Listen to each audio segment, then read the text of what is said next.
अप्रैल 2026 तुला राशि भाग्य के द्वार खुलने वाले हैं। भाग्य एवं पराक्रम का समन्वय होने वाला है। दर्शक मित्रों, मैं पंडित राजेश दवे, वैदिक ज्योतिष परामर्श केंद्र।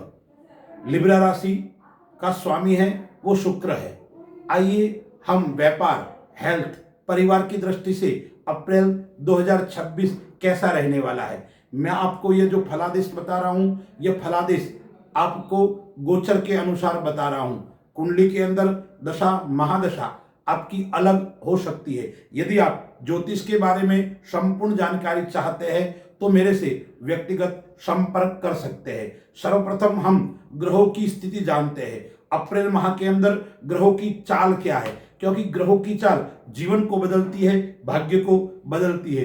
तुला राशि वालों के लिए पंचम भाव के अंदर राहु, मंगल एवं बुध गोचर कर रहे हैं। लेकिन मंगल है वो केवल 2 तारीख तक ही कुंभ राशि में रहेगा, फिर मीन राशि में आ जाएगा।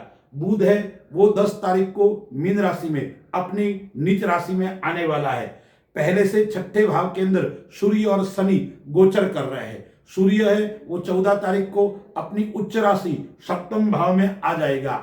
सप्तम भाव में शुक्र बैठा हुआ है मेष राशि के अंदर, और वो भी 19 तारीख को वृषभ राशि के अंदर अपनी स्वराशि के अंदर आ जाएगा। देवगुरु बृहस्पति है वो भाग्य भाव के अंदर नवम भाव के अंदर गोचर कर रहे हैं। आय भाव के अंदर केतु गोचर कर रहा है। इसलिए इस ग्रहों की स्थिति के अंदर अप्रैल माह के अंदर तुला राशि वाले जातकों के लिए कौन सी तारीख खराब रहने वाली है। मैं जो तारीख आपको बता रहा हूं, चाहे तो आप नोट कर ले। इन तारीखों में आपको थोड़ा समस्या का सामना करना पड़ेगा। आपके कार्य में रुकावट आएगी या आपको छोटी मोटी चोट खरोच हो सकती है। इसलिए वाहन आदि आपको धीरे चलाना चाहिए। वो कौन सी तारीख है? 1, 2, 11, 12, 19, 20, 21, 25 एवं 29 तारीख। यह तारीख लिब्रा राशि वालों के लिए कष्टदायक खराब रहने वाली है। दर्शक मित्रों, व्यापार की दृष्टि से यह समय कैसा रहने वाला है? व्यापार की दृष्टि से अप्रैल 2026 निरंतर प्रगति देने वाला रहेगा। निरंतर व्यवसाय के अंदर लाभ होने वाला है। अब दशम घर का जो स्वामी चंद्रमा और 5वें घर का स्वामी है वो शनि है। शनि कहां बैठा हुआ है? छठे भाव के अंदर बैठा हुआ है। 14 तारीख को सूर्य उच्च का हो जाएगा तो भाग्य साथ देगा, प्रगति धीरे धीरे रहेगी, लेकिन 14 तारीख के बाद में श्रेष्ठ प्रगति देने वाला यह समय रहेगा। गुरु 9वें भाव के अंदर भाग्य के अंदर गोचर कर रहा है तो भाग्य के अंदर अभिवृद्धि होगी, बड़ों का आशीर्वाद मिलेगा और आप जो चाहोगे वो आपको फल मिलेगा। धार्मिक यात्रा का योग भी इस समय रहेगा और धर्म क्षेत्र से आपका लगाव रहेगा। आप अपने व्यापार के अंदर बड़े निर्णय ले सकेंगे और आपका निर्णय आपके लिए लाभदायक रहने वाला है। लेकिन यदि आप एडवोकेट है, न्याय क्षेत्र से जुड़े हुए व्यक्ति है, या आप अधिवक्ता है, आप जज है, या कोर्ट कानून संबंधी आप काम करते हो, ऐसे व्यक्तियों के लिए इतना समय उत्तम रहने वाला नहीं है। आपको सावधान रहना है। आपको न्याय से नुकसान हो सकता है।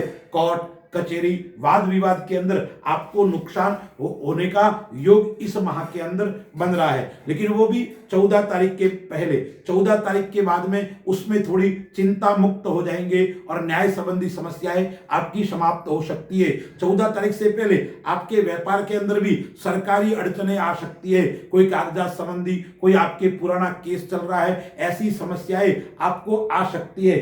अब देखिए, शनि और सूर्य की युति, राहु और मंगल की युति 5वें भाव के अंदर, तो संतान भाव से आप थोड़े सचेत और सावधान रहने की आवश्यकता रहेगी। शुक्र जो है वो 7वें भाव के अंदर है और 8वें भाव के अंदर कब आ जाएगा? 19 तारीख को आ जाएगा। तो 19 तारीख के अंदर व्यापार के अंदर आपको आर्थिक उन्नति देने वाला समय रहेगा। अचानक आकस्मिक लाभ का योग 19 तारीख के बनने वाला है। नए व्यापार का योग हो सकता है, नई योजना आपकी लागू हो सकती है, आपका पार्टनर आपको श्रेष्ठ मिल सकता है। हो सकता है 19 तारीख तक आपके पार्टनर के साथ में आपका अनबन चल रहा था, आपके कोई विचार नहीं मिल रहे थे तो 19 तारीख के बाद में वो समाप्त हो जाएंगे, और आप कोई पार्टनर ढूंढ रहे थे तो 19 तारीख के बाद में आपको अच्छा और श्रेष्ठ पार्टनर मिलने वाला है। अब सूर्य शनि मंगल आ जाएगा या साथ में शत्रुहंता योग बन रहा है, तो इस माह के अंदर शत्रु आपके परास्त होंगे, लेकिन शत्रुओं को कमजोर नहीं समझना है, शत्रुओं से आपको सावधान जरूर रहना है। लेकिन शत्रुहंता योग होने के कारण शत्रु आपसे परास्त होंगे, शत्रु के ऊपर आपका विजय योग बन रहा है, इसलिए आपको सचेत रहना जरूर है, लेकिन चिंता करने की आवश्यकता नहीं है। आर्थिक दृष्टि से देखते हैं तो आर्थिक दृष्टि से यह महीना आपको मजबूती प्रदान करने वाला रहेगा। शेयर मार्केट के अंदर आप निवेश करते हो तो 14 तारीख के बाद में आप चिंता मुक्त होकर कीजिए। 14 तारीख से पहले लाभ तो है, लेकिन थोड़ा सोच विचार करके आपको करना है। यदि आप सरकारी नौकरी के अंदर है तो नौकरी के अंदर आपको सफलता मिलने का योग आ रहा है, आपकी नौकरी भी लग सकती है, और आप नौकरी कर रहे हैं तो आपके बड़े लोग बड़े आपका सम्मान करेंगे, आपको पद और प्रतिष्ठा की प्राप्ति होने वाली है, भाग्य के द्वार आपके खुलने वाले हैं। इसलिए यदि आप राजनीतिक क्षेत्र के अंदर काम करते हैं, आप सामाजिक क्षेत्र के अंदर काम करते हैं, तो ऐसे व्यक्तियों के लिए समाज के अंदर आपकी प्रतिष्ठा बढ़ेगी, आपको कोई बड़ा पद मिल सकता है, बड़े उच्च पद की प्राप्ति 14 तारीख के बाद में आपको हो सकती है। अब हम विचार करते हैं परिवार की दृष्टि से। परिवार की दृष्टि से यह समय कैसा रहेगा? थोड़े आपके माता का स्वास्थ्य नरम गरम रहेगा, लेकिन परिवार के साथ में संबंध आपका अच्छा रहेगा, जीवन साथी के साथ में आपका मधुरपूर्ण व्यवहार रहेगा। लेकिन शुक्र बैठा हुआ है, सूर्य 14 तारीख के बाद में उच्च का होके आ जाएगा, तो क्या होगा? दोनों का अहम टकराएगा। इसलिए आपको अपने वाणी के ऊपर संयम बरतना पड़ेगा। घर के अंदर आपका वातावरण सुखद होना चाहिए, अच्छी वाणी का उपयोग करोगे तो घर के अंदर कलह आदि नहीं होगा, वातावरण सुखद रहेगा। अब हम हेल्थ की दृष्टि से देखते हैं, हेल्थ की दृष्टि से यह समय कैसा रहेगा? हेल्थ की दृष्टि से यह समय मध्यम रहेगा, छोटी मोटी बीमारी का योग आपको रह रहा है। और दूसरा क्या है? वाहन धीरे चलाना है, अन्यथा एक्सीडेंट, गिरना, फिसलना, इस प्रकार का योग आपको रहेगा।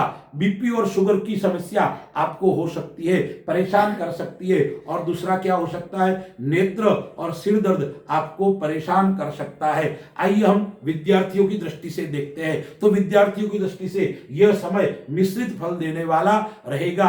आपका दिमाग, विद्यार्थियों का दिमाग सोशल मीडिया की ओर ज्यादा जाएगा, उसके कारण आप अध्ययन के अंदर एकाग्रता की कमी रहेगी। इसलिए क्योंकि राहु और मंगल और बुध की युति है। मंगल तो 2 तारीख को चले जाएगा, लेकिन राहु और बुध रहेगा साथ में। बुध 10 तारीख को चला जाएगा। 10 तारीख के बाद में थोड़ी समस्या समाप्त हो सकती है विद्यार्थियों को, लेकिन 10 तारीख तक समस्याएं ज्यादा रहेगी। कुल मिलाकर यह माह विद्यार्थियों के लिए मिश्रित फल देने वाला रहेगा। अब मैं आपको बताता हूं कौन से बिंदुओं पे आपको ध्यान देने की आवश्यकता है। लिब्रा राशि वाले जातकों के लिए इस माह के अंदर आलस्य का त्याग करना है। आप आलस्य का त्याग करोगे तो आप सफलता को प्राप्त करेंगे। दूसरा है, आपको विश्वास नहीं करना है, विश्वास करोगे तो आपके साथ में विश्वासघात हो सकता है। और तीसरा है, वाहन गाड़ी आपको नए नहीं खरीदने हैं, नए नहीं लेने हैं, और आपको वाहन गाड़ी धीरे चलाना है। और फायदा किस क्षेत्र में होगा? यदि आपका विवाह नहीं हो रहा है, यदि आपके संतान का विवाह नहीं हो रहा है, तो अप्रैल माह के अंदर 14 तारीख के बाद में विवाह का योग भी बन रहा है। और आपके घर के अंदर नए व्यक्ति का आगमन, आपके स्वयं के पुत्र हो सकता है, पौत्र हो सकता है, या आपके घर के अंदर नए व्यक्ति का आगमन होने का योग भी इस माह के अंदर बन रहा है। अब आपको कौन सा उपाय करना चाहिए? सर्वप्रथम आपको शुक्रवार के दिन ओम सुम शुक्राय नमः इस बीज मंत्र का 108 बार जाप करना चाहिए। प्रतिदिन आपको सूर्य भगवान के दर्शन करते हुए सूर्य भगवान को आपको जल चढ़ाना है। और आपकी कुल देवी है, या भगवती महालक्ष्मी है, या जगत जननी जगदम्बा है, या ललिता माता के जो सहस्त्र नाम है उस सहस्त्र नाम का पाठ करोगे तो आपके घर के अंदर धन की वृद्धि होगी और धान्य की वृद्धि होगी। दूसरी बात एक और मैं आपको बताता हूं, आपके घर के अंदर बड़े बुजुर्ग है उनका आदर सत्कार करना, उनकी सेवा करना आपके लिए उत्तम और श्रेष्ठ रहने वाला है। तो लिब्रा राशि वालों के लिए मैंने जो उपाय बताया, यह उपाय आप करोगे तो आपके जीवन के अंदर सुख, शांति और समृद्धि रहेगी। अस्तु। जय श्री राम।